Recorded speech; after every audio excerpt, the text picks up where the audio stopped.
Magandang umaga po. TR4 update po tayo. Ayan, tungkol po sa mga development. Dito po to sa aming lugar, San Pablo. Ito po yung gagawing exit.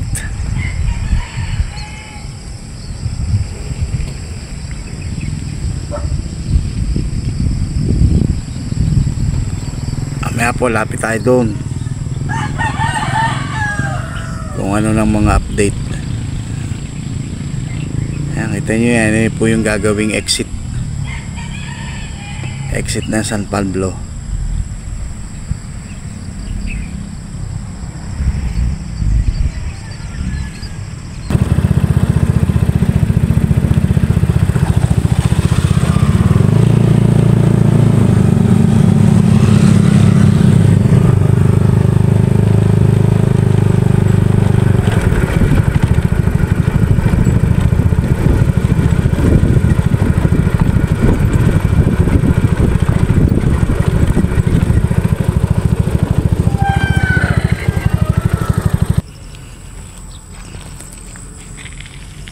Ito po yung mga bakal na ginagamit nila.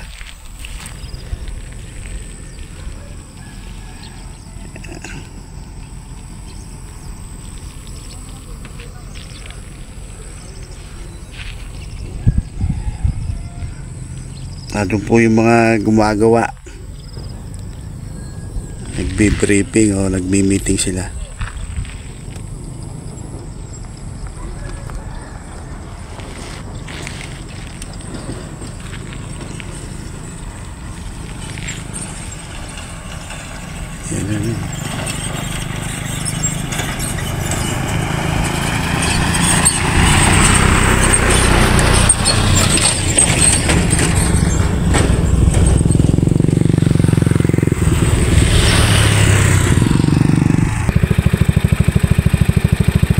Lalatagan na ho nila. Susunod po nito semento na susunod dito.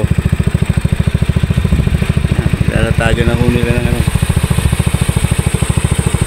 tambak. Tigas na po ito. Susunod po nito semento na.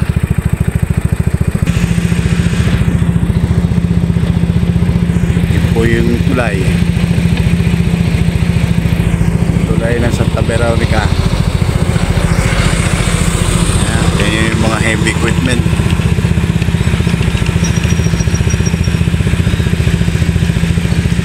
Taon po ang binibilang bago po matapos yung TR4. Tagal po bago pa kinabangan. Yan po yung lulutas sa traffic po sa loob ng bayan ng San Pablo. Ayan. Yun, bulldozer.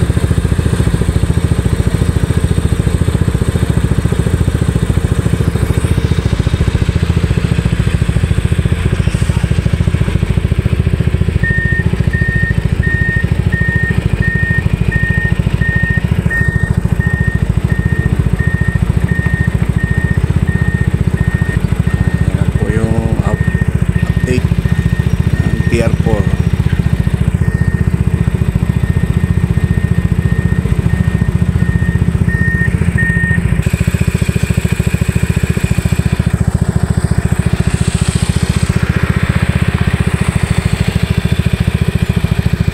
Ayan yung kalapad oh.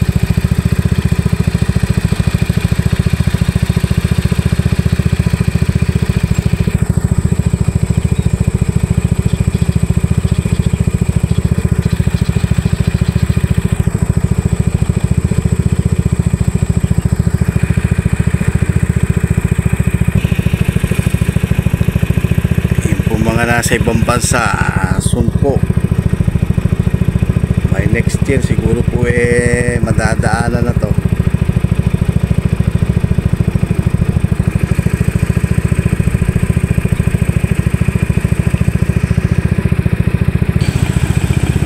Yan po yung kabila na papunta po yun ng Soledad. Santa Maria. Ito po namang nasa kaliwang side natin, papunta po ng city proper, Barangay San Miguel. At ito pong kabilang side na to ay papunta po ng San Bartolome. Tawid po tayo doon sa kabila, ayun po yung papuntang Chaong. Tingnan po natin kung anong development doon.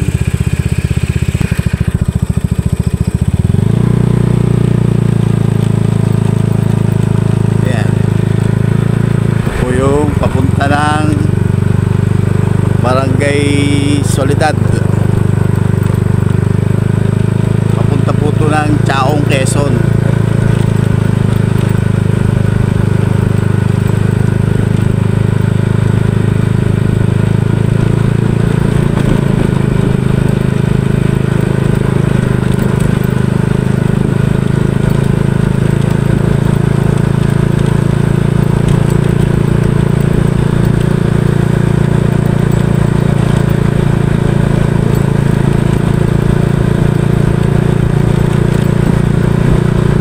Natapos malaking alwang po sa mga motorista kasi dire-diretso na po yung biyahe nila punta ng Quezon hanggang Bicol.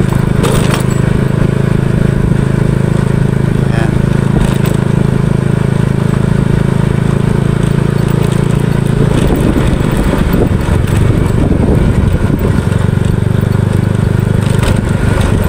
Hindi na po sila matatraffic doon sa loob ng bayan.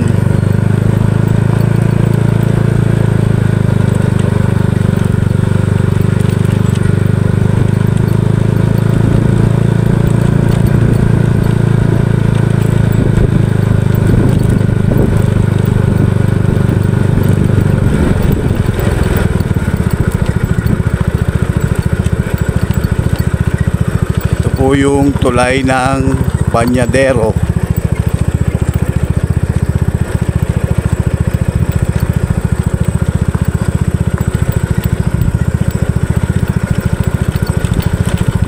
Parang hindi po nagpapadaan.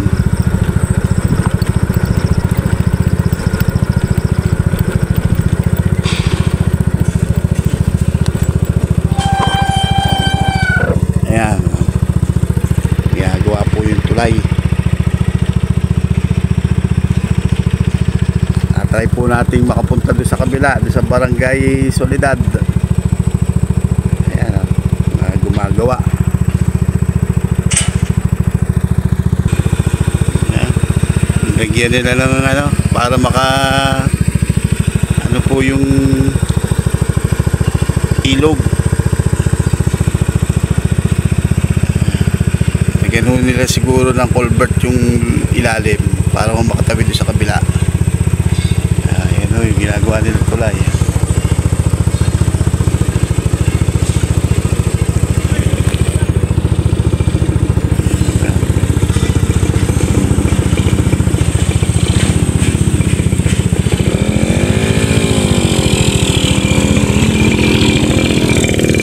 Passable naman sa mga light lang, light vehicle.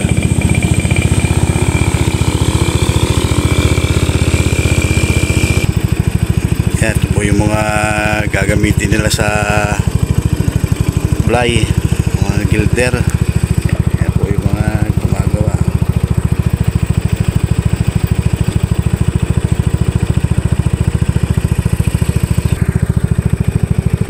Yan, tuloy-tuloy naman po yung paggawa. Yan.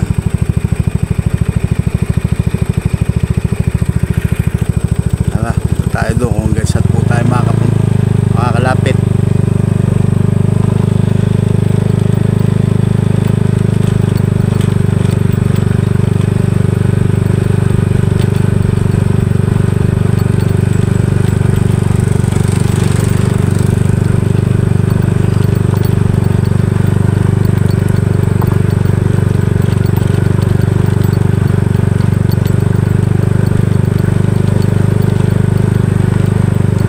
Tuloy po naman yung paggawa nila. Kaya lang, siyempre ho,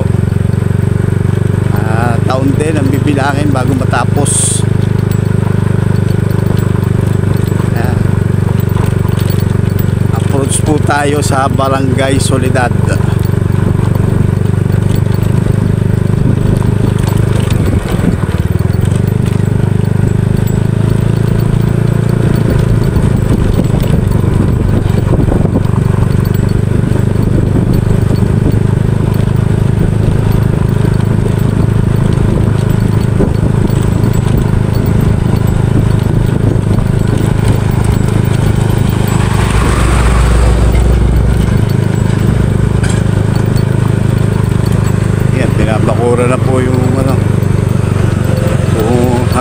sila.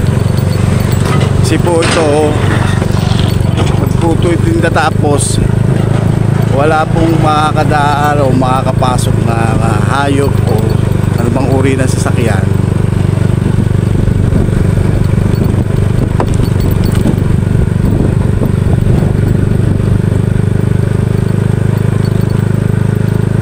Kaya po yan, naharangan.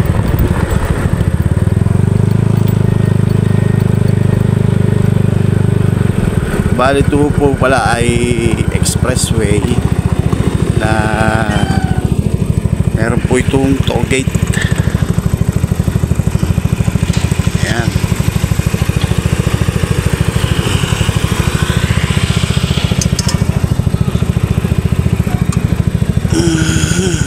Dito na po tayo sa Barangay Soledad. Ayun po tayo galing po tayo sa Barangay San Miguel. Yan, hanggang dito na lang po tayo. Yun po palang barangay road, sa ilalim nila pinadaan yan. Natagos po yung pag ganun, sa ilalim. Yun po yung barangay road.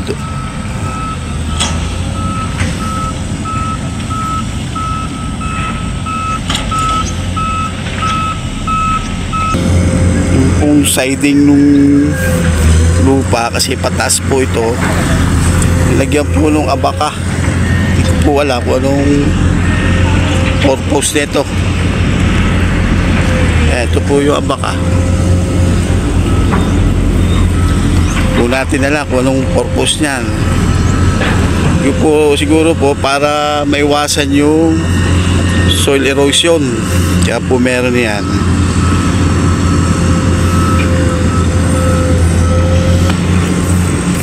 Yan, yung barangay road, ginawa po nila ng tunnel. Yan, yung tricycle. May tunnel po sa ilalim. Yan. Pinakausap po ako na magtatrabaho po dito. Target daw po nila by next year, susunod taon 2025, ano, mapakinabangan na.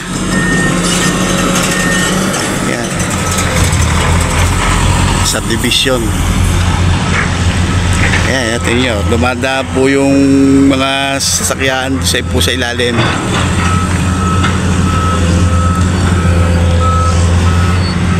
At yun nga pong abaka na nilagay nila ay support na nga po yung sa soil erosion. Ayan. Ayan yung abaka.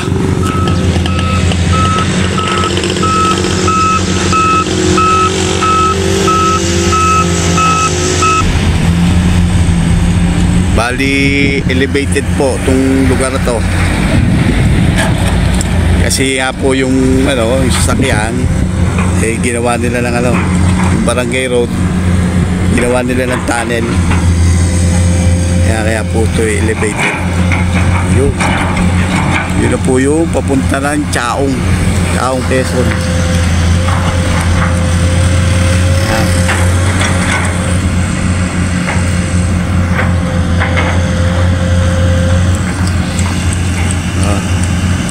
Hindi po hanggang dito na lang tayo. Update na lang po tayo sa susunod nating upload. Muli po, ito ang Dorix TV. Muli po ay nagpapasalamat sa inyo.